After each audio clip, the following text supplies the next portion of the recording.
Well, ladies and gentlemen, our opportunity today to see some of our nation's legendary aviation heroes continues as we bring on the stage the National Aviation Hall of Fame for their presentation of the Combs Gates Award.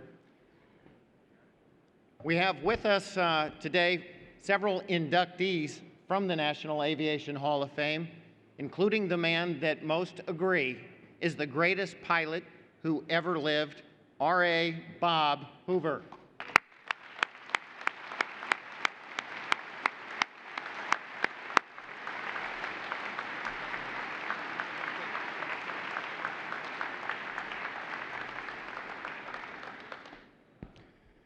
We have with us the man who has had, in my opinion, more impact on aviation policy in the United States over the past 40 years than anyone else. The person who for 35 years led Cessna Aircraft Company. He's won the Wright Brothers Memorial Trophy. He's won the NBAA Meritorious Service Award. He's a member of the National Aviation Hall of Fame, Russ Meyer.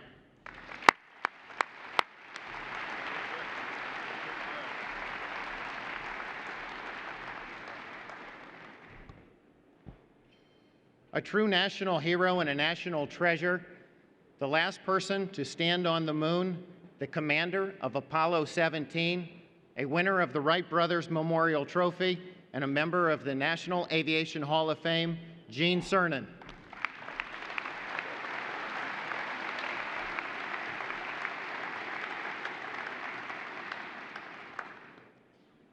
I also have a couple people who were on stage that I'd like to welcome back because they are also members of the National Aviation Hall of Fame. You've already had an opportunity to hear from them. Let's welcome back Colonel Charles McGee.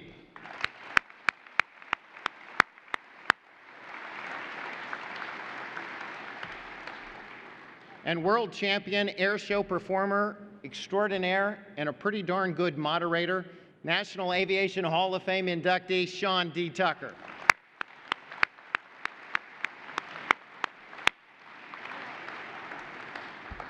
I'd now like to bring the chairman of the National Aviation Hall of Fame, Phil Roberts, and Ron Kaplan on stage, as well as this year's Combs Gates Award recipient.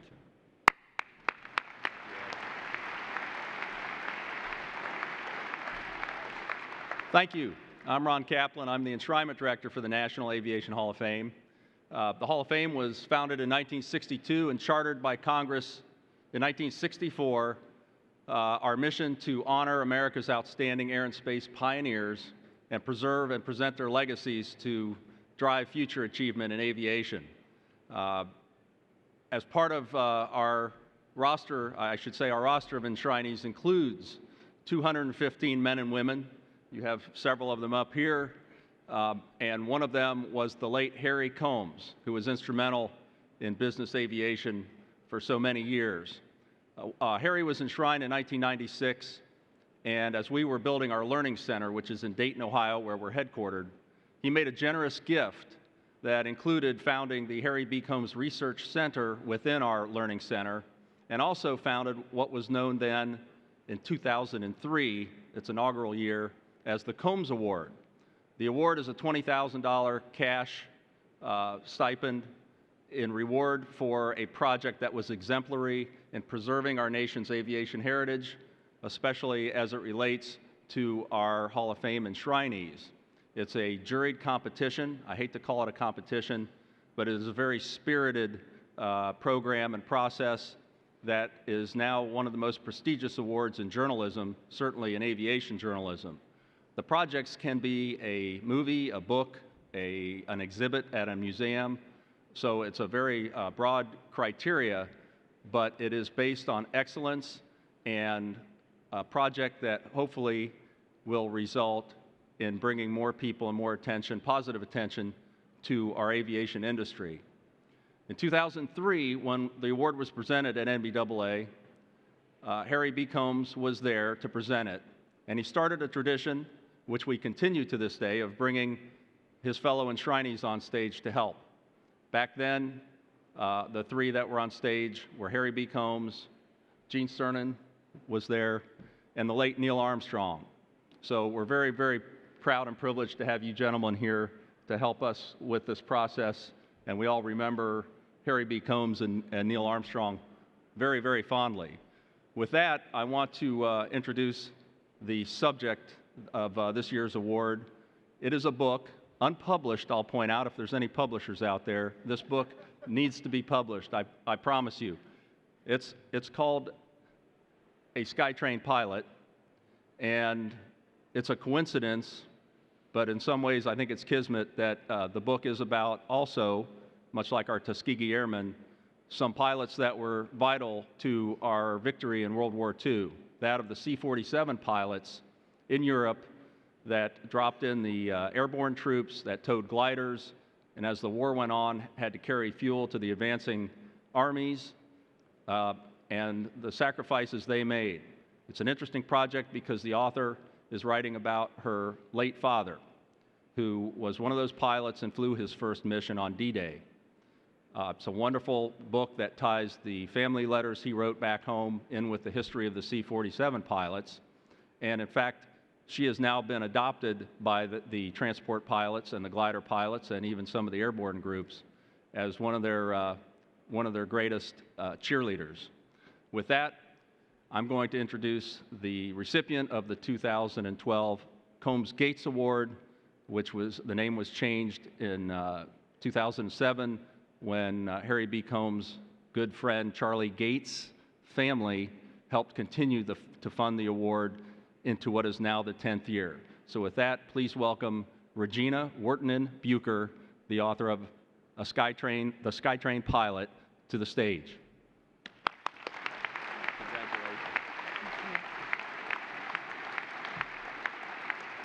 Thank you. I want to thank the National Aviation Hall of Fame for such a wonderful honor. More important than the recognition to my work is that the recognition confers awareness to the world the value of the C-47 troop carrier pilots. And I'm proud to join the past recipients and on stage to share with these aviation legends, so I'm proud to be here. I want to just take you back because this is what I learned about a C-47 pilot. Can you imagine flying in a plane, wingtip to wingtip, in a V formation of C-47s, 9 planes wide, in a Skytrain 300 miles long? It's your first combat mission. Your group is the last serial in the Skytrain. You cross the peninsula and you fly into a cloud bank. Some ships rise, some descend, you're flying blind. 5 miles from the DZ, the sky clears. You descend to 500 feet. You throttle back to 110 miles an hour. Inside your cabin, 18 paratroopers. Under your plane's belly, you carry 6 packs of ammunition and explosives. 100-octane gasoline fills your wings. You're flying over German-held territory. Anti-aircraft fire intensifies. Explosive shells rock your plane. Your ship is made of aluminum. You have no weapons to fire back. You have no armor to protect you or your precious cargo. Suddenly, a bright burst fills the sky, and your plane almost flips over. The plane to your port side is a ball of fire. No time to think, you're over the DZ. You hit the green light, and your paratroopers jump into the dark skies over Normandy. That was my dad's first combat mission.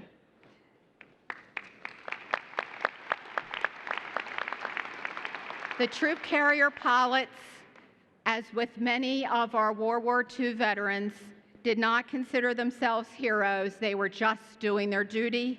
They were serving their country. They and the other World War II veterans rarely shared the tales with family and friends. I hope that with the publication of my book, that I can encourage families of all veterans to ask questions, record stories, and I highly encourage you to go to those reunions. I just came from one this past weekend and had a blast. Preserve what is stored in the attics and in the closets, what's lying in boxes and crates. That is our history. And I would also encourage us to print and save the emails and correspondence of today's servicemen and women, because that is our future history. Thank you again for the recognition. I want to thank my family for their support and my daughter, who's been my chaperone and companion. And Dad, this one is for you and the troop carrier guys. Thank you.